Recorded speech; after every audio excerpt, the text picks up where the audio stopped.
Since the earliest days of its foundation, Rome was established under the shadow of the hills bordering the winding course of the Tiber River, a lifeline that, although abundant, soon revealed its limitations in the face of the city's vertiginous growth, which transformed from a pastoral camp into the political and military fulcrum of the Mediterranean. Water, an essential element for existence, health, and power, defined not only the geography of the city, but also the very spirit of Roman civilization. However, the Tiber, with its murky and often contaminated waters, could not, by itself, sustain the insatiable thirst of a metropolis in expansion, whose needs went beyond mere human consumption, extending to irrigation, public baths, artisanal industries, and urban leisure, which would, over time, shape the face of the imperial capital. At the dawn of the Roman Republic, the search for pure and distant sources imposed itself as a technical and administrative challenge, promoting an unprecedented civilizational leap. The Romans, inspired by Etruscan and Greek hydraulic practices, did not limit themselves to transporting water through rudimentary channels, but conceived an ingenious and monumental solution, the aqueductus, literally the water conductor, which, like a living organism, extended across the landscapes, overcoming valleys, hills, and rivers in a precise dance of calculation and engineering. The birth of the first aqueduct, the Aqua Appia, in 312 before Christ, during the censorship of Appius Claudius Caecus, marks not only a technical feat, but a paradigm shift. Water, until then an unpredictable gift of nature, began to be domesticated, conducted, and managed by human power. The impact of this innovation was not limited to its utilitarian aspect. The abundance of water, ensured by the aqueducts, became a pillar of Roman urban identity, distinguishing Rome from other cities of antiquity, where access to water sources limited growth and imposed restrictions on daily comfort. While Athens contented itself with wells and cisterns, Rome erected a hydraulic empire that not only quenched the thirst of its inhabitants, but also nourished a lifestyle characterized by sumptuous public baths, irrigated gardens, ornamental fountains, and majestic thermae such as those of Caracalla and Diocletian, which would endure as symbols of Roman sophistication and power. From an archaeological and historical perspective, the emergence of aqueducts reflects the singular conjunction of factors: the technical mastery of engineering, the administrative organization of the state, and a political vision that understood water supply as an instrument of social cohesion and population control. Water, generously distributed through public fountains and baths, constituted a tangible benefit from the government to its citizens, promoting loyalty and social order. At the same time, the very presence of the aqueduct structures, with their imposing arches cutting through the fields and city entrances, served as propaganda of Rome's ingenuity and authority, signaling to all, inhabitants and visitors, the technical and political supremacy of the empire. From a scientific point of view, Roman aqueducts demonstrate impressive mastery over physical and hydraulic principles, especially regarding the use of gravity, material resistance, and the topographical planning of long routes. The ability to maintain a continuous water flow over tens and even hundreds of kilometers with minimal inclination, often just a few millimeters per meter, reveals a precision that surprises modern engineers. Such precision was possible thanks to measuring instruments like the chorobates, a kind of primitive but effective level, and the groma, essential for defining correct alignments and angles. The need to overcome natural obstacles such as deep valleys and mountains further drove technical development, leading the Romans to conceive bold solutions such as multiple arcades, tunnels carved directly into the rock, and inverted siphons that allowed the crossing of depressions without compromising the flow. Each aqueduct, therefore, constitutes not only a functional infrastructure, but also a monument of ingenuity, perseverance, and adaptation to the environment. Thus, Rome's thirst was more than a physiological necessity. It was the silent engine of an urban revolution that would shape the future of the city and the empire. The water supply became the blood that pulsed through Rome's veins, sustaining its vitality, ensuring its expansion and eternalizing its glory in the stones and arches that, to this day, stand defying time. Every drop of water that ran through the hidden speakers beneath the ground, or through the arcades that majestically projected against the sky, was not just a vital resource, but a testimony to human capacity to transform basic needs into grand expressions of civilization. The history of Roman aqueducts is, above all, the history of the transformation of an ideal into a palpable reality, the demonstration that, when guided by reason and science, human ingenuity can subjugate nature itself to the designs of civilization. Built to convey waters from distant springs to the heart of the cities, Roman aqueducts were not merely physical structures, but material embodiments of a sophisticated technical knowledge, capable of operating with millimetric precision over the untamed vastness of Mediterranean landscapes. The fundamental principle that guided the conception of aqueducts was, paradoxically, the simplest of natural forces: gravity. The Romans, though lacking modern instruments and hydraulic theories, understood with astonishing clarity that water always flows from higher to lower levels. From this primary observation, they developed a rigorous methodology to design routes that, even if meandering over dozens or even hundreds of kilometers, maintained a minimal gradient, generally below 0.5%, sufficient to ensure a continuous yet gentle flow, avoiding erosion or stagnation. This delicate slope was not a product of chance, but the result of meticulous calculation, made possible by instruments such as the chorobates, a kind of wooden rule up to 6 meters long, equipped with water levels or lead plumb lines, allowing precise measurement of height differences in the terrain. Another essential instrument was the groma, composed of a vertical staff and cross arms with plumb lines, used to trace straight lines and right angles, fundamental for defining the alignment of the speakers, the galleries through which water flowed. Beyond geometric precision, aqueduct construction required mastery over resistant and durable materials. The revolution of opus caementitium, Roman concrete, provided unprecedented constructive freedom, allowing the execution of works that exceeded the limits of traditional materials, such as stone or brick. This cement, made from lime water and pozzolana, a volcanic ash from the Puteoli region, displayed remarkable resistance to water and weather, being applied not only in the structuring of arcades, but above all, in the waterproof lining of internal galleries, preventing infiltration and losses. The specus, the functional core of the aqueduct, was usually lined with opus signinum, a mortar made from lime and crushed ceramic fragments, providing water tightness and facilitating cleaning. Its dimensions varied depending on the water volume and topography, but generally had enough width and height to allow a man to pass standing, which facilitated maintenance, cleaning, and periodic inspection. The need to overcome natural obstacles imposed colossal challenges on Roman engineers. To cross valleys and rivers, multi-tiered arcades were erected, whose arches, arranged in series, distributed the weight and ensured structural stability.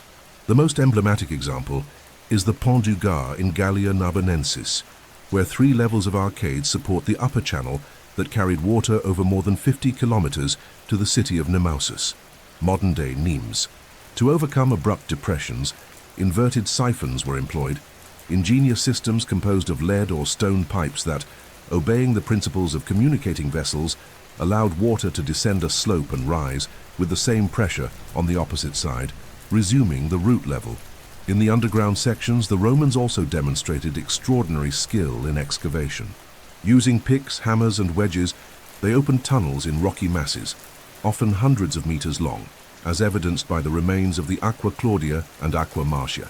To ensure ventilation and access, putei, vertical shafts, were perforated, also facilitating debris and material transport during construction. These excavations followed precise calculations, as any deviation would compromise flow efficiency. Another essential technical aspect was controlling water speed and quality. To avoid sediment buildup and reduce erosive force, piscinae limariae, settling tanks where water could deposit solid particles before continuing its course, were implemented. The castella aquae, located at city entrances, functioned as distributors, fragmenting the main flow into various smaller channels destined for public fountains, baths, and private domus. In many cities like Rome, water supply points were so numerous that some streets had a fountain at every block, ensuring comfort and hygiene for the population. The standardization and serialization of construction methods also deserve mention. Roman legions, often tasked with building aqueducts in distant regions, followed technical manuals and established practices that guaranteed homogeneity and quality of works throughout the empire. Thus, the aqueducts of Rome, Carthage, Segovia, or Antioch shared common principles, despite local adaptations imposed by the terrain and available resources. From a scientific perspective, the success of Roman aqueducts lies in the harmonious synthesis between empirical observation, accumulated experience, and the rational application of physical principles. Even though they were formally unaware of modern concepts, such as atmospheric pressure or fluid dynamics, Roman engineers anticipated, through practice, solutions that would only much later be described by science. The result was the creation of a hydraulic system that, in its efficiency and durability, rivals many contemporary infrastructures. Thus, each Roman aqueduct stands not only as a water channel, but as a monument to the engineering, organization, and political vision of a civilization that, understanding nature, knew how to shape it in the service of the common good and the glory of its empire. The silent arcades that still project against the horizon today bear witness to this prodigy, a technical legacy that, crossing millennia, remains a symbol of human ingenuity and the ability to transcend the limits imposed by the environment. The path of water, from the moment it sprang crystal clear from a mountain spring to the moment it gushed abundantly into the fountains and baths of Roman cities, constituted a route of almost ritualistic precision. This meticulously planned trajectory reflected not only the technical skill of Roman engineers, but also their holistic vision of the landscape, integrating nature and artifice into a work of harmony and functionality. Every stage of hydraulic conveyance adhered to strict principles, resulting in a system whose efficiency and scale had never been achieved by the civilizations that preceded Rome. It all began with the collections at the springs, or capitaciones, often located dozens of kilometers from the cities they were intended to supply. The choice of these springs was not random. Preference was given to those situated at higher altitudes than the final destination, thus ensuring that the water could flow entirely by the force of gravity, without the need for mechanical pumping, a technology non-existent at the time. Furthermore, the purity of the waters was valued, usually sourced from underground aquifers or limestone mountains, whose natural properties acted as filters, guaranteeing a clear and potable liquid. From the spring, the water was conveyed to the spicus, the main channel of the aqueduct. This spicus, the central element of the entire infrastructure, could assume various forms depending on the terrain. Underground, carved into solid rock, elevated on monumental arcades, or supported by retaining walls. The internal lining of opus signinum ensured impermeability and prevented losses along the route, while periodic inspections guaranteed the absence of obstructions. In many cases, to overcome geographical obstacles, engineers opted for long excavated tunnels, whose execution demanded extraordinary precision to avoid deviations that could compromise the delicate balance of the slope. Crossing valleys or rivers required even more ingenious solutions. The majestic arcades of aqueducts, such as those of the Pont du Gard in Nimes or the Aqueduct of Segovia, were not merely aesthetic elements, but pragmatic responses to topographical challenges. The arrangement in multiple levels of arches allowed the distribution of structural loads, while the foundations were carefully embedded in stable soils, often reinforced with cyclopean stones and hydraulic mortars. Where the terrain made the construction of arcades impossible, inverted siphons were used, closed systems composed of lead or stone pipes that, obeying the principle of communicating vessels, allowed the water to descend and ascend with the same pressure, overcoming abrupt level differences. Along the route, the so-called piscinae limariae, ISI, or settling tanks, were installed. These intermediate structures played an essential role in maintaining water quality, allowing solid particles to settle, preventing the accumulation of debris in the aspicus and reducing the abrasion of internal surfaces. Additionally, these tanks served as strategic points for control and inspection, facilitating maintenance and cleaning work. As the aqueduct approached the city, it found its destination in the Can Castellum Aqueducts, or water tower, a distribution reservoir where the water was subdivided into various secondary channels. This distribution system reflected the social and functional organization of the Roman city. Part of the flow was destined for public fountains, or phoriki, accessible to all citizens. Another part supplied the baths, epicenters of social and cultural life, while the surplus was directed to private residences, orchards, gardens, and even artisanal industries such as dye works and metallurgical workshops. In larger cities like Rome, the aqueduct system was not composed of a single supply line, but of a complex and redundant network that combined various sources and routes, ensuring uninterrupted supply even in case of failures or maintenance. At its peak, Rome had at least 11 main aqueducts, which together transported approximately 1 million cubic meters of water per day, a volume capable of supplying a modern medium-sized city. This feat, astonishing for antiquity, was described with admiration by Frontinus, water curator at the end of the 1st century, in his work, De Aquis Urbis Romae, where he systematized technical and administrative knowledge about Roman aqueducts. The constant flow of water made possible an unprecedented level of urbanization and comfort. The public fountains, scattered across squares and street intersections, were not just supply points but also places of meeting and social interaction. The baths, supplied by complex pipeline systems, allowed thousands of citizens to enjoy daily immersion baths, saunas, and physical activities, consolidating water as a central element of Roman culture. The post-public washhouses, antas latrines, connected to elaborate sewer systems, completed the water cycle, ensuring advanced sanitary standards that would not be equaled elsewhere in the world for many centuries. The urban impact of aqueducts was not limited to practical supply. Their structures, visible from a distance, became landmarks and symbols of imperial power. The long rows of arches, crossing plains and mountains, impressed locals and visitors alike, serving as silent propaganda of Rome's technical, administrative, and military capacity. Each aqueduct, with its path winding through forests, cutting across valleys and penetrating mountains, materialized the victory of human ingenuity over natural barriers, reaffirming Roman supremacy not only in war, but also in peace. Finally, the journey of water from the springs to the cities represented more than a mere physical displacement. It symbolized the very Roman civilizational flow, the ability to connect distant spaces, integrate territories, and transform natural resources into instruments of cohesion, well-being, and power. Just as the armies marched along the empire's paved roads, bringing law and order, water, conveyed by the aqueducts, carried health, comfort, and the indelible mark of Roman civilization. Rome, in its relentless thirst for greatness, erected not only monuments of stone and marble, but also invisible and vital masterpieces whose waters pulsed like arteries in the flesh of the eternal city.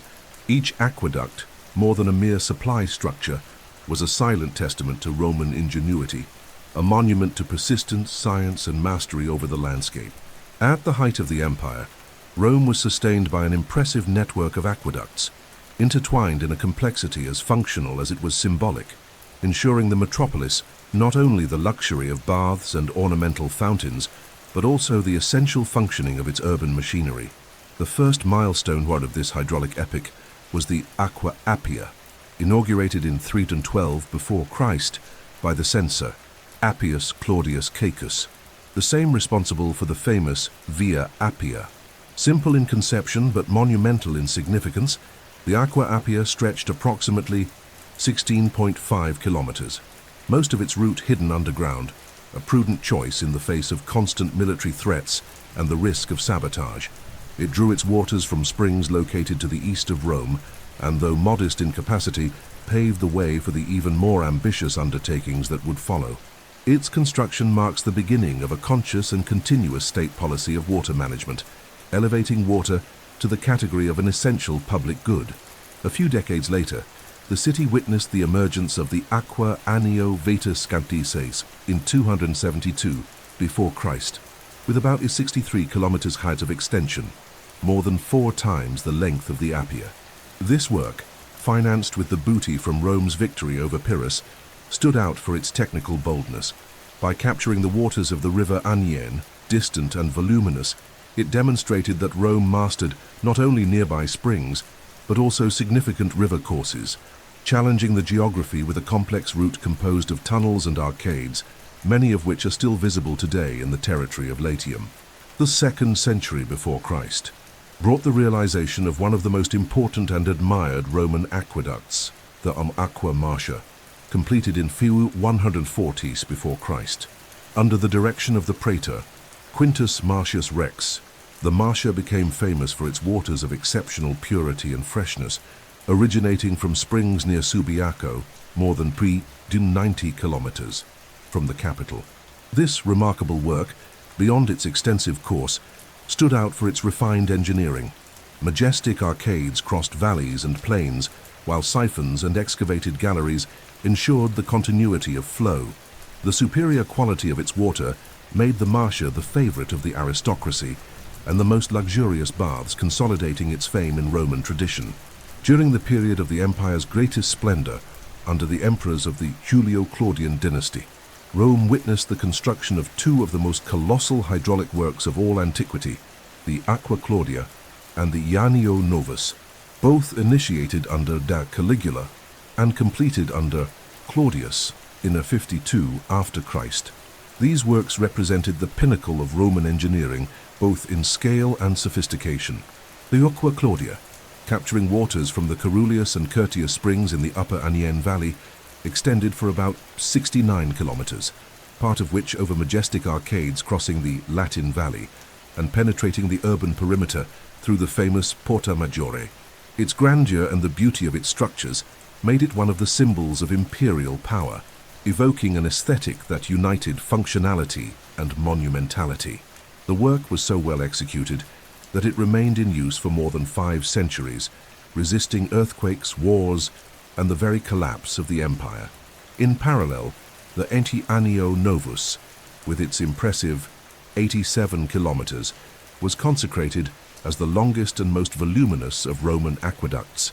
Harnessing the waters of the Aniene, at an even more distant point, this monumental structure operated in synergy with the Claudia, forming a redundant system that ensured the metropolis's water supply even in critical situations. Its construction involved the execution of extensive tunnels, such as the famous Monte Ripoli tunnel, and the crossing of valleys through arcades up to 30 meters high, a feat that would impress engineers even today. Other aqueducts, although less grandiose, played essential roles in maintaining urban vitality. The Aqua Tepula and the Aqua Julia, both from the 1st century before Christ, stand out for their complementary function, integrating with pre-existing systems to supply new urbanized areas.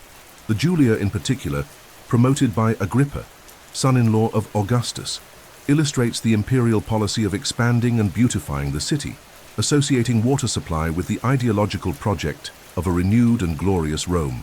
No less relevant was the Aqua Traiana, built under the Emperor Trajan in 119 after Christ, which transported water from the springs north of Lake Bracciano, crossing about 140 kilometers, to reach the higher regions of Rome, traditionally poorly served by previous aqueducts. The Traiana was conceived to supply the immense complexes of the power baths of Trajan, and later, the hot baths of Caracalla, evidencing the close link between water supply policy and monumental projects of leisure and public hygiene.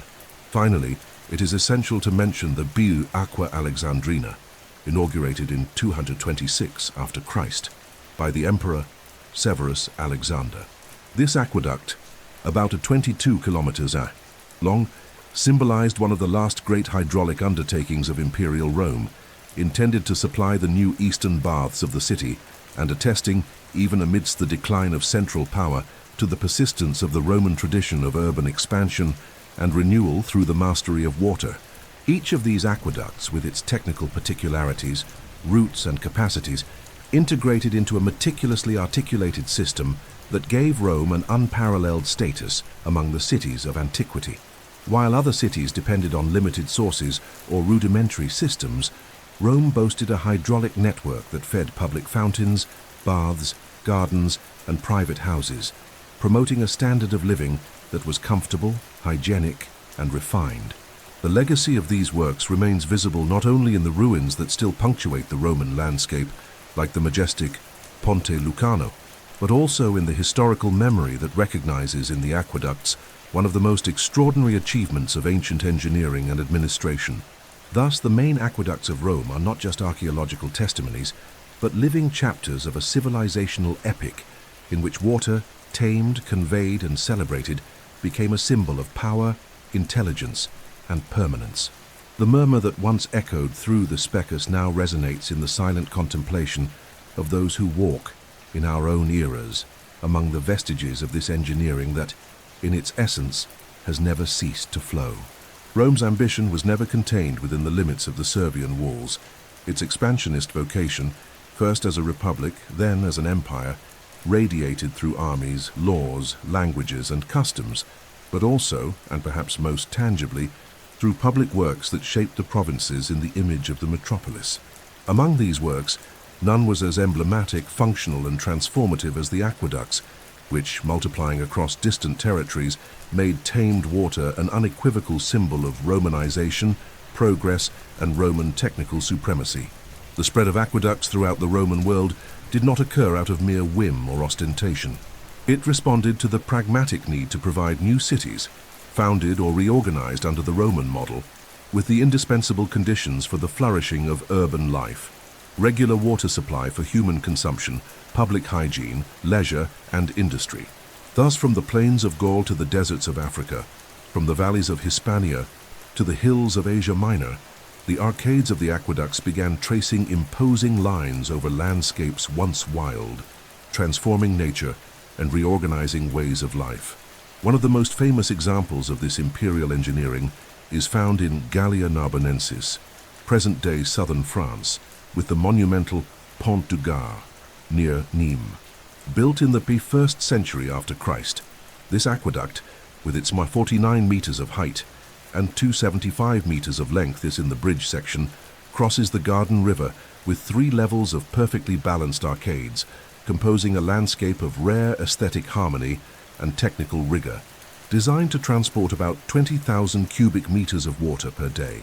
The Pont du Gard supplied the city of Nemausus, allowing the installation of baths, public fountains, and gardens, thus elevating the standard of living and reinforcing the Roman identity of the city. In Hispania Tarraconensis, the majestic aqueduct of Segovia stands out, one of the best preserved in the Roman world. Built between the 1st and 2nd centuries after Christ, its double row of arches extending for more than 800 meters and culminating in central arches up to 28 meters high, constitutes not only a feat of engineering, but also a visual icon that still dominates the urban landscape. The aqueduct, which captured water about 17 kilometers from the city, guaranteed continuous supply and exemplified the Roman ability to adapt to the challenges posed by the region's mountainous geography. In the eastern provinces, Roman hydraulic engineering found fertile ground for its expression. In Despendos, in Asia Minor, present-day Turkey, the Romans built an extraordinary aqueduct dating from the 2nd century after Christ, whose uniqueness lies in the use of inverted siphons composed of carefully fitted stone conduits that crossed the valley to bring water to the higher parts of the city. The complexity and durability of this work attest not only to the technical knowledge of Roman engineers, but also to their ability to transfer and adapt this knowledge to local contexts, with materials and constructive solutions appropriate to each environment. North Africa, far from being a marginal periphery of the empire, greatly benefited from Roman hydraulic infrastructures. The city of Carthage, reborn under Roman rule after its Punic destruction, was endowed with an aqueduct system that brought water from the Zaguan Mountains, about 132 kilometers away, one of the longest routes of Roman hydraulic engineering. This monumental aqueduct supplied not only urban consumption, but also the functioning of baths, fountains, and squares, consolidating the city as a flourishing center of Africa Proconsularis. In Constantinople, the new capital of the empire from the 4th century after Christ, the tradition of aqueducts reached new heights with the construction of the Aqueduct of Valens. This structure, with its more than 900 meters and of elevated arcades crossing the valley between the city's hills, ensured the water supply necessary for the development of the metropolis that aspired to succeed Rome in splendor and functionality. At the same time, it reaffirmed the continuity of Roman engineering, now transposed to the east, and its ability to structure and shape new urban centers. The impact of these aqueducts in the provinces was not only technical, but profoundly cultural. They materialized in stone and water the presence of Roman power, functioning as instruments of political integration and Romanization. Each erected arch, each excavated specus, each installed fountain were unequivocal signs of the Pax Romana, of administrative stability, and of the dominance of engineering over natural forces. Cities equipped with aqueducts not only enjoyed practical benefits, such as abundant water and salubrity, but also symbolically aligned themselves with the Roman civilizational model, incorporating urban practices that reinforced their identity as integral parts of the empire. Nevertheless, the construction of aqueducts in the provinces involved formidable challenges. Roman engineers had to assess local geological characteristics, identify suitable sources, design routes that respected natural gradients, and adapt construction techniques to the availability of materials and local labor. Often, legions directly participated in these works alongside enslaved or contracted workers, allowing not only technical execution, but also the affirmation of Roman military power in newly conquered regions. Modern archaeology has increasingly revealed the extent and diversity of these works scattered across the empire. Recent research indicates that more than 1,000 aqueducts were built throughout Roman territory, totaling thousands of kilometers of canals, tunnels, and arcades. These impressive data demonstrate that Roman hydraulic engineering was not an isolated phenomenon or exclusive to the capital, but a systematic strategy of territorial organization, sustained by an administrative and political vision that made water a structuring element of imperial space.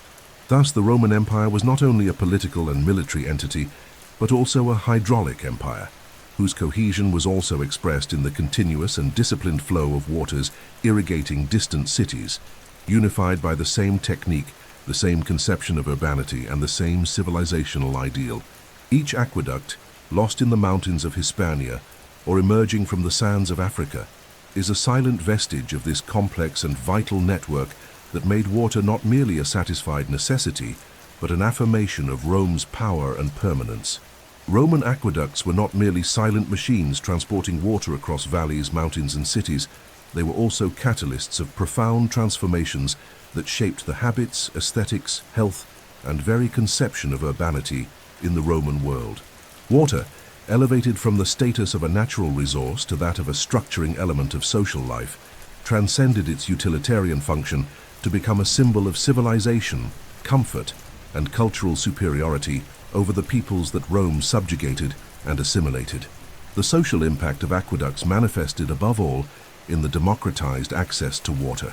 Unlike other ancient cultures, where supply was often restricted to elites or dependent on seasonal fluctuations, Rome ensured that water flowed generously through the cities, irrigating both palaces and the modest insulae, the apartment buildings of the plebeians.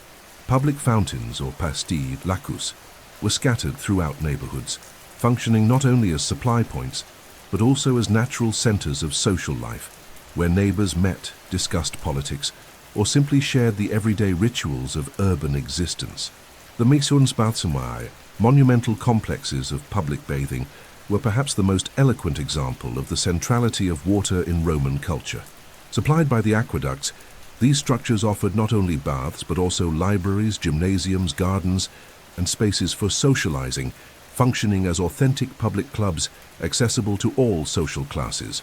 Baths such as those of Caracalla, Diocletian, and Titus were not mere urban facilities, but monuments to abundance, leisure, and the welfare policy promoted by the emperors.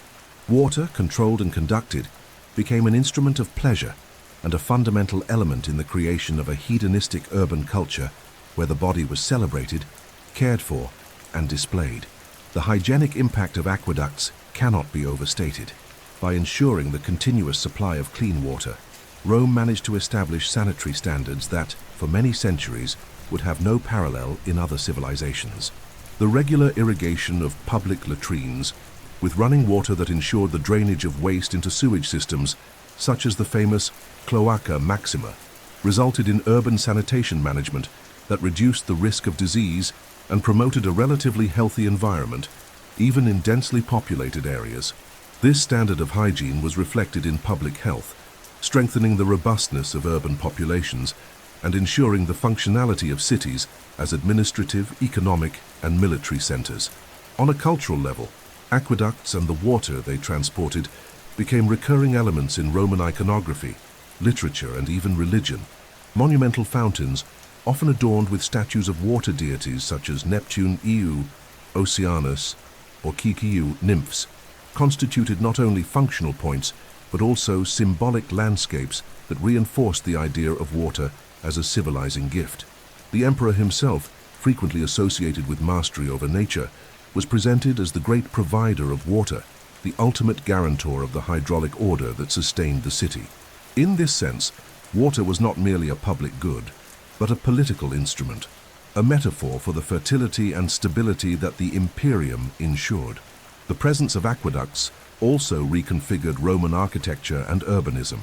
The abundance of water allowed for the creation of irrigated gardens, decorative fountains and pools, such as those that adorned aristocratic domus, imperial palaces, and suburban villas. The Palace of Hadrian in Tivoli is a remarkable example of this integration between hydraulic engineering and architectural aesthetics.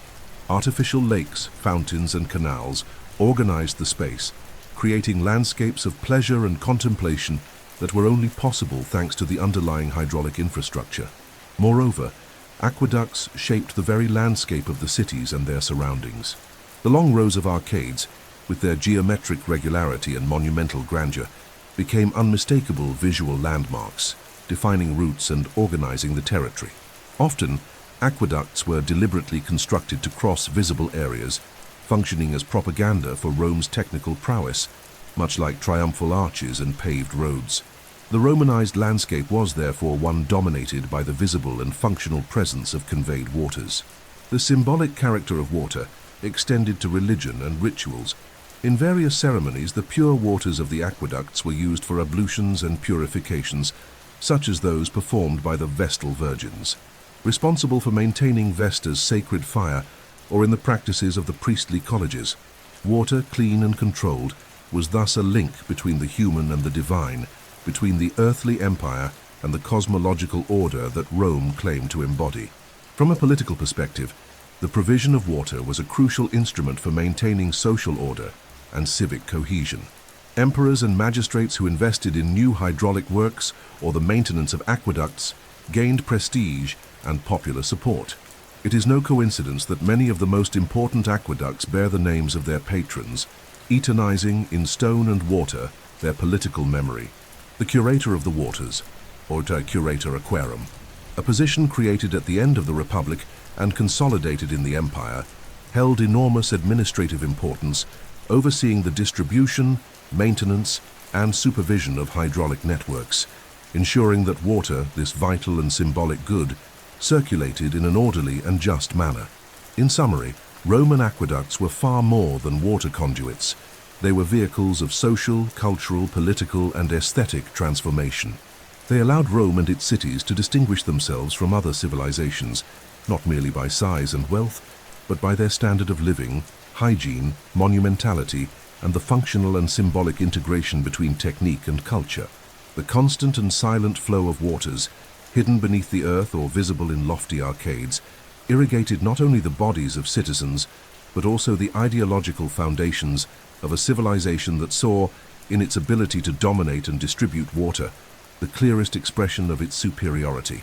The monumental complexity of the Roman aqueduct system, whose extension reached thousands of kilometers across the most diverse provinces, could not subsist solely upon the pillars of engineering. Its continuity, efficiency, and security depended on an equally grand and meticulously organized administrative structure. Just as Rome commanded its legions with iron discipline and governed the provinces with an unparalleled legal apparatus, it also erected an administrative system for managing its waters, a vital public and above all political asset. At the heart of this system was the magistracy of the curator aquarum, formally established at the end of the 1st century before Christ, during the consulship of Count Augustus, when Rome's demographic and urban growth reached levels that made the institutionalization of water management indispensable. The water curator was appointed directly by the emperor, generally from among senators or members of the equestrian order, of impeccable reputation and held broad powers to supervise the construction, distribution, inspection, and maintenance of the aqueducts. His office reflected the importance attributed to water as an essential public good, but also as a symbol of stability and prosperity. Among the most famous to occupy this position was a Sextus Julius Frontinus, who between the years 197 and 103 after Christ played a fundamental role in the rationalization of Roman hydraulic administration. His work, De Aquis Urbis Romae, remains to this day one of the most valuable testimonies on the functioning, challenges and philosophy of water management in ancient Rome. Frontinus not only catalogued the city's aqueducts, listing their sources, lengths, capacities and routes, but also denounced illicit practices such as clandestine branch adulteration and the fraudulent diversion of water by private individuals, which threatened to compromise the system's balance. The maintenance of the aqueducts required a permanent and specialized workforce organized into units known as cohortes aquarii. These corporations, composed of public workers, aquarii tuiu, engineers, masons, and even assigned soldiers, had the mission of safeguarding the structural integrity of the works, performing regular cleanings, repairing damages, and preventing obstructions.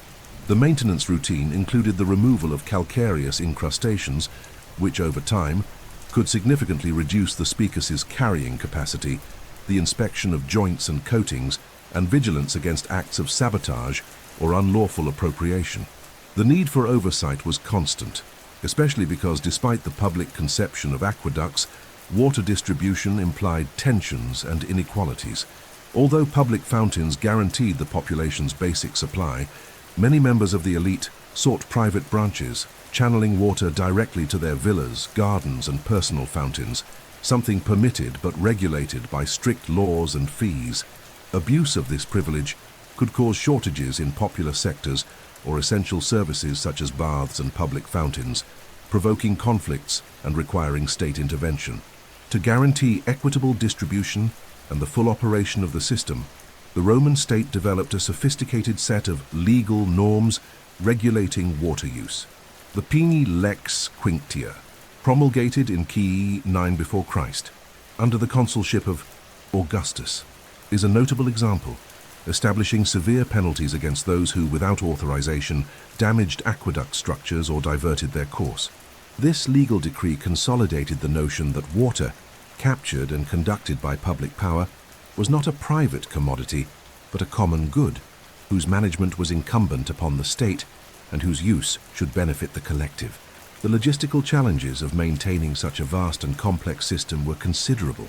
The structures, often exposed to the elements, earthquakes, and natural degradation, required constant interventions. Furthermore, supply sources could be affected by environmental changes such as river silting, watershed deforestation, or pollution arising from human activities. Faced with these risks, the Roman administrative apparatus demonstrated a remarkable capacity for response and adaptation, carrying out reinforcement works, replacements, or even rerouting entire sections of aqueducts.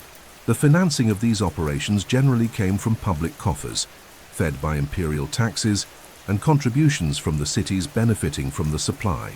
However, on many occasions, local magnates or emperors seeking prestige personally invested in the construction or restoration of aqueducts, thus bequeathing their names to the structures and inscribing themselves in the public and monumental memory of the city. This hydraulic patronage, far from being a purely altruistic gesture, constituted a powerful tool of political legitimation, for whoever provided water or ensured its continuity earned the recognition and gratitude of the people. In Rome, but also in the provinces, aqueduct administration was intertwined with other public functions such as security and defense. It was not uncommon for entire legions to be assigned to the construction or repair of aqueducts, especially along the frontiers, where hydraulic infrastructure consolidated imperial presence and favored the establishment of colonies and military camps.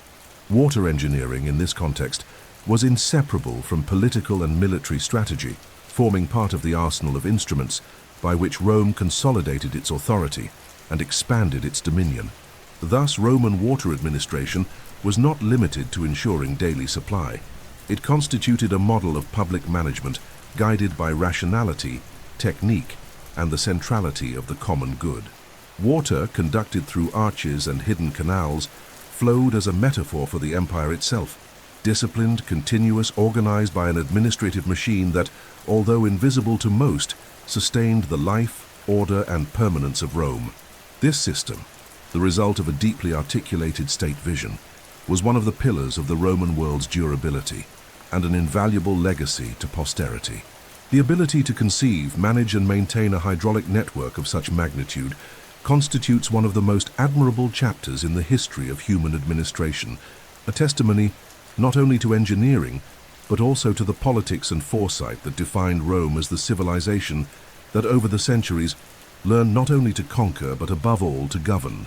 The grand network of aqueducts that for centuries sustained the vitality of Rome and the cities of the empire, the ultimate symbol of its technical ingenuity and administrative organization, was not immune to the inexorable course of time.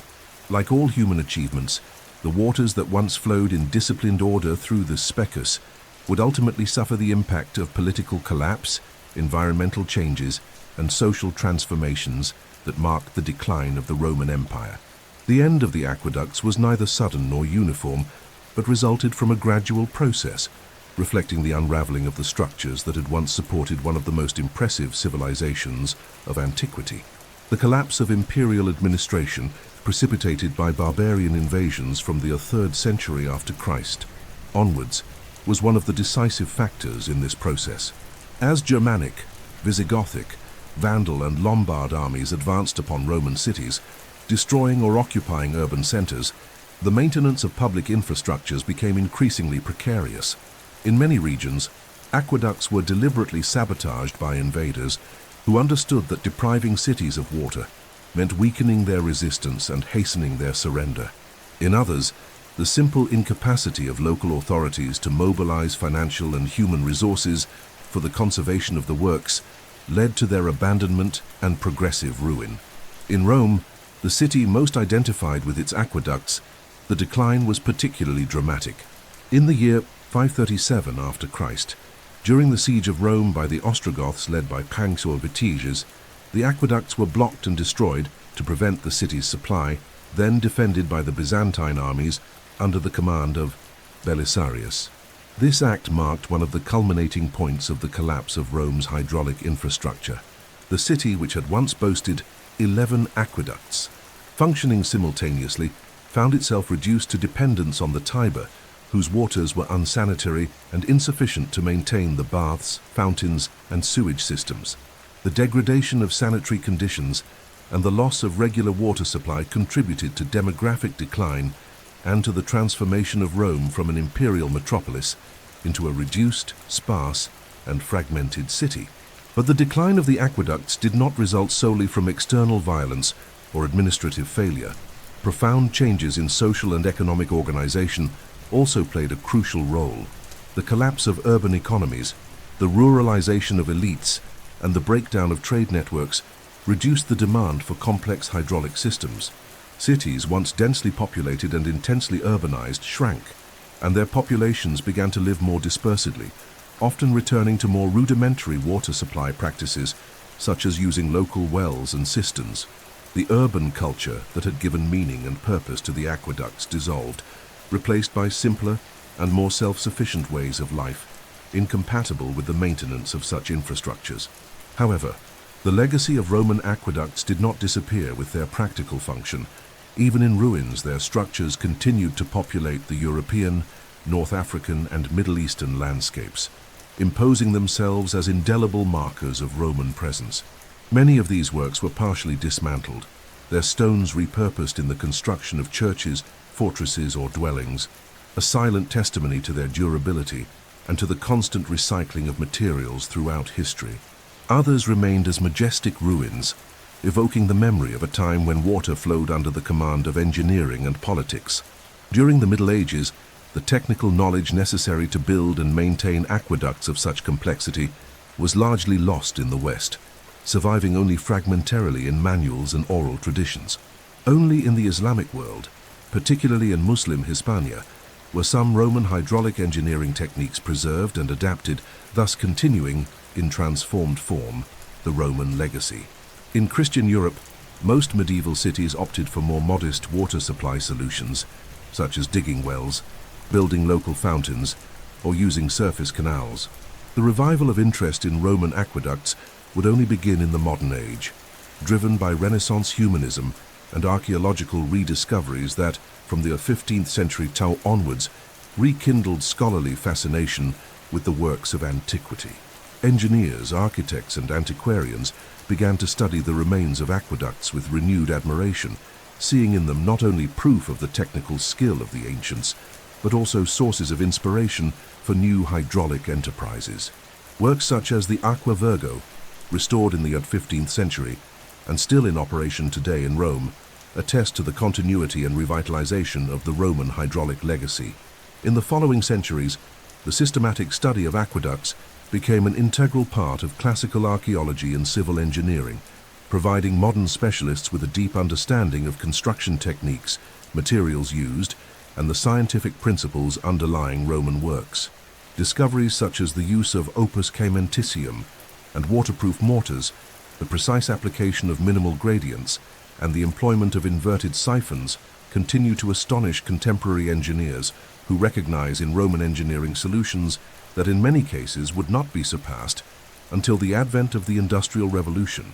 The cultural legacy of aqueducts transcends their technical dimension. They remain in the collective memory of humanity as powerful symbols of humankind's ability to understand, dominate, and transform nature for the common good. Their arcades, projecting over valleys and rivers, resisting the inexorable action of centuries, evoke not only the glory of Rome but also the universality of a civilizing impulse to convey water, the source of life, with ingenuity and beauty, integrating it into both landscape and culture. Thus, the functional end of Roman aqueducts did not signify their symbolic extinction. On the contrary, in every preserved ruin, in every surviving section, resides the reminder that Rome was not just a political or military force, but a civilization deeply committed to the rational mastery of the physical world, capable of conceiving systems that not only satisfied basic needs, but also celebrated ingenuity, aesthetics, and permanence.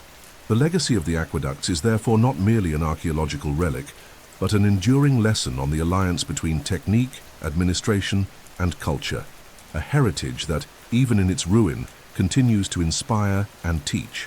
For centuries, the ruins of Roman aqueducts remained as silent sentinels, scattered across the European, North African, and Near Eastern landscapes, at times absorbed by vegetation, at times incorporated into the urban fabric of the cities that survived the collapse of the empire.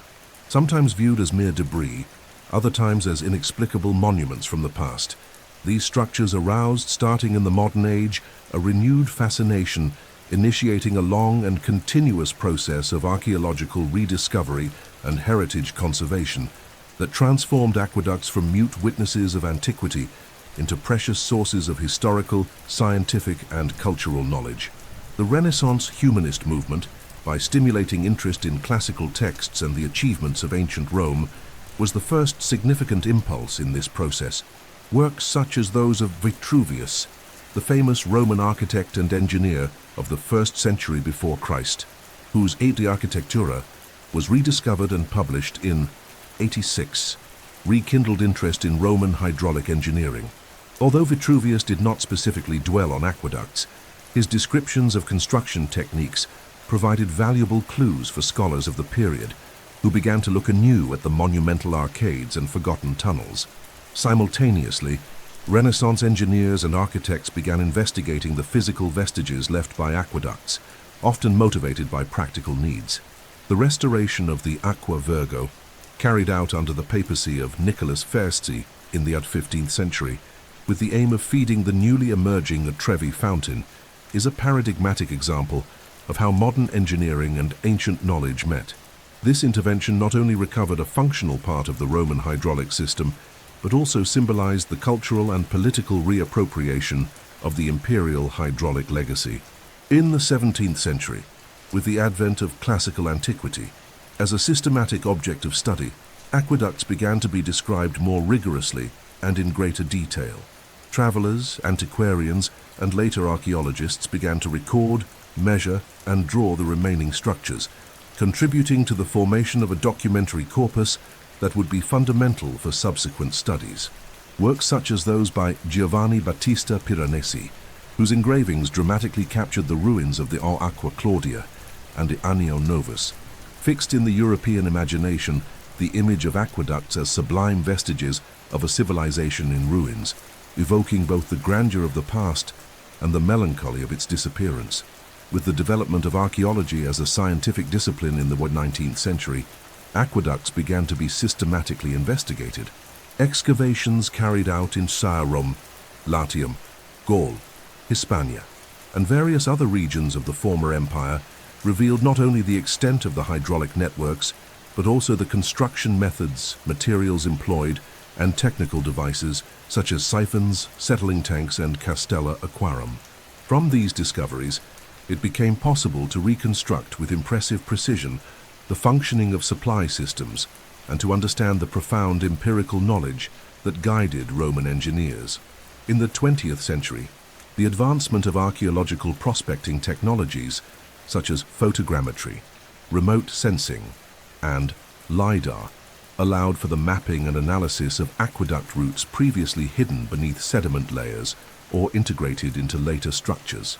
These non-invasive techniques revealed, for example, previously unknown stretches of the Aqua Traiana and Aqua Alsietina, as well as confirming the monumental extent of provincial aqueducts such as those in Carthage or Segovia. Academic interest in aqueducts also spurred interdisciplinarity.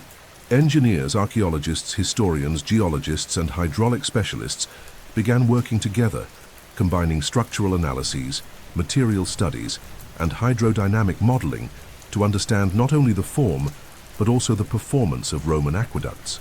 Experimental tests, such as the scaled reconstruction of siphons and channels, made it possible to validate hypotheses about water behavior and the efficiency of Roman solutions, while laboratory analyses of mortars and concretes revealed the formulas and techniques that conferred strength and durability to the works. The process of aqueduct conservation, in turn, presented unique challenges. Constant exposure to natural agents, erosion, infiltration, invasive vegetation and human actions, urbanization, vandalism, material extraction, threatened the integrity of many of these structures. Preservation initiatives implemented throughout the 20th and 21st centuries sought to balance the need to protect aqueducts as archaeological heritage with the demand for public accessibility and enjoyment. In various locations, aqueducts have been integrated into parks, open-air museums, or tourist routes, as seen with the Pont du Gard Meuse in France, or the Aqueduct of Segovia Meuse in Spain, where careful interventions ensured their preservation and enhancement. The inscription of many of these sites on the UNESCO World Heritage List consecrated their exceptional universal value, recognizing in aqueducts not only a technical achievement, but a cultural testimony to human ingenuity. This international recognition spurred new investments in research, conservation, and heritage education, promoting awareness of the importance of preserving these structures for future generations. Beyond their scientific and heritage dimensions, Roman aqueducts have also become a source of inspiration for contemporary architects, urban planners, and engineers. The Roman ability to integrate functionality and monumentality, efficiency and aesthetics remains a model to be contemplated and, in many cases, emulated. The idea that public infrastructure can and should also be a work of art, a qualifying element of the landscape, and an identity symbol finds in Roman aqueducts its most paradigmatic expression.